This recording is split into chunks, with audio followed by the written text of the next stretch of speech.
ఒకరోజు సింహం ఏం చెప్పిందంటే, నేను ఇంకా చంపడం మానేస్తున్నాను, మీరే నా దగ్గరకు ఆహారంగా రావాలి అని చెప్పిందంట అందరి జంతువులకి.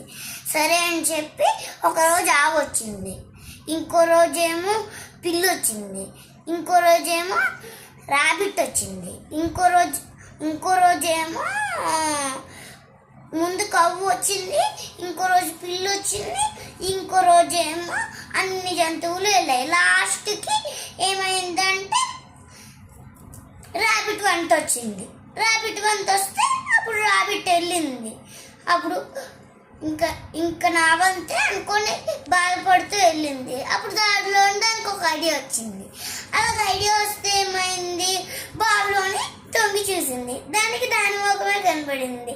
అప్పుడు ఏమైంది, సింహం దగ్గరికి వెళ్ళి ఇంకో లైన్ ఉన్నది, మీకంట బలమందంట, తనే రాజంట అని చెప్పేసింది.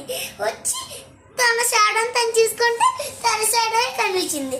దూకిసింది, అంతే చచ్చిపోయింది. కుందేలేమో హ్యాపీగా బతికిపోయింది.